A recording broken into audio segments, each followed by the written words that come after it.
তো শুধুমাত্র 1 কাপ সুজি দিয়ে দারুণ মজাদার এই চায়ের নাস্তাটি তৈরি করে নেব। ছোট থেকে বড় সকলে কিন্তু অনেক মজা করে খাবে।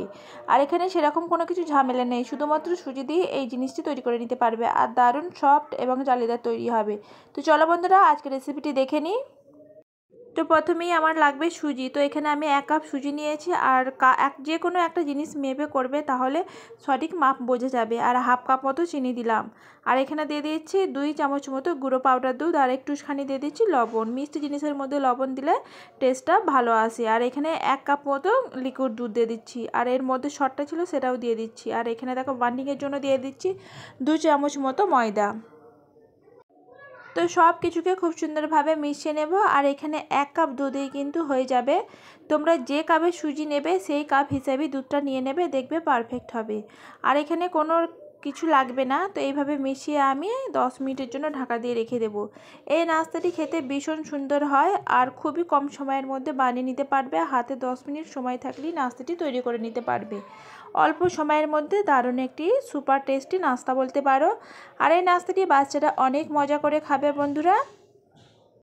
আর এই সব জিনিসগুলো কিন্তু আমাদের বাড়িতেই থাকে।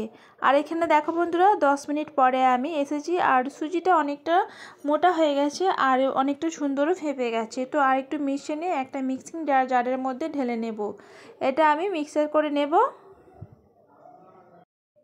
এই তো বন্ধুরা দেখো এখানে মিক্সারটা হয়ে গিয়েছে আর অনেক সুন্দর একটা কনসিস্টেন্সি চলে এসেছে। তো এবারে আমি একটা পাত্রের মধ্যে ঢেলে নিচ্ছি।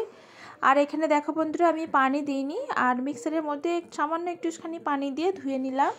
আর এখানে খুব সুন্দরভাবে মিশিয়ে নিচ্ছি। যেহেতু এটি সুজির কেক বানাচ্ছি এই ব্যাটারটা খুব বেশি পাতলা করলে হবে না, ঠিক এরকম তৈরি করে রাখতে হবে। এখানে দিয়ে দিলাম 1 চা চামচ মতো রান্নার তেল, তোমরা চাইলে ঘি অথবা বাটারও দিতে পারো। তো তেলটা দেওয়ার পরে খুব সুন্দরভাবে মিশিয়ে নিতে হবে। ওপর ভাবটা তেল থাকলে হবে না, সুজির সাথে খুব ভালো করে মিশিয়ে নিতে হবে। এখানে দেখো বন্ধুরা সুন্দরভাবে মেশানো হয়ে গেছে। আর দিয়ে দিচ্ছি বেকিং পাউডার 1/2 চা চামচেরও কম। আর দিয়ে দিচ্ছি তার 1 ভাগ খাবার সোডা বা মিঠা সোডা।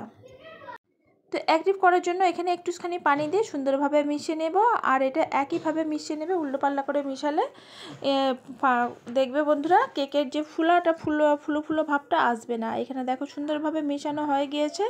এবার আমি গ্যাস চুলার মধ্যে একটা তাওয়া বসিয়ে দিলাম।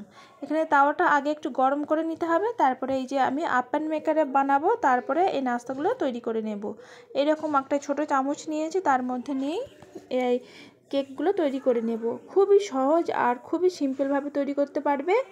যাদের কাছে কেকের মোল্ড নেই তারা এই ধরনের মেকার দিয়ে করে নিতে পারবে যদি থাকে, এবং এটা বাটিতেও তৈরি করে নিতে পারবে।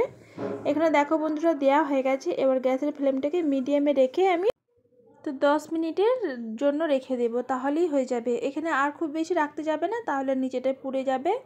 আর এখানে দেখো প্রত্যেকটি নাস্তা অনেক সুন্দর আর মজাদার হয়েছে, ফুলে একদম ডাবল হয়ে গেছে। তোমরা চাইলে একটু কম করে দিলে আরও সুন্দর হবে দেখতে নাস্তাগুলো।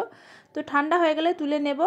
আমি যেহেতু একটু গরম অবস্থায় তুলে নিয়েছি, তো একটু ঠান্ডা হলে আরও সুন্দরভাবে উঠে যাবে। আর এখানে দেখো বন্ধুরা নাস্তাগুলো সব তৈরি হয়ে গেছে। এতটাই সফট আর জালিদার হয়েছে তোমাদের কি বলবো। চায়ের সাথে যদি একবার এই নাস্তাটি খাও না বন্ধুরা, আর বিস্কুট কিন্তু খাওয়া ভুলে যাবে। আর এই নাস্তাটি বানিয়ে তোমরা বেশ কিছুদিন রাখতেও পারবে, নষ্ট হবে না। আর বাচ্চারা তো অনেক মজা করে খাবে। এখনও অবধি আমার সাথে আছো, লাইক কমেন্ট সাবস্ক্রাইব করোনি, প্লিজ বন্ধুরা একটা লাইক করে দিও। আর যদি সাবস্ক্রাইব করা না থাকে অনুরোধ রইল চ্যানেলটিকে সাবস্ক্রাইব করে আমার পাশে থাকতে পারো। আর তোমরা চাইলে এই ধরনের রেসিপি বাড়িতেই তৈরি করতে পারো, বাচ্চারা অনেক মজা করে খাবে। আশা রাখছি আজকের রেসিপিটি ভালো লেগেছে। এতক্ষণ আমার সাথে থাকার জন্য অসংখ্য অসংখ্য ধন্যবাদ। আর ভিতরটা দেখো কতটা জালিদার হয়েছে আর সফট হয়েছে বন্ধুরা। আর বেশি বড় করব না, আবারও চেষ্টা করব নতুন কোনো রেসিপি নিয়ে আসতে। সবাই ভালো থাকবে, সুস্থ থাকবে।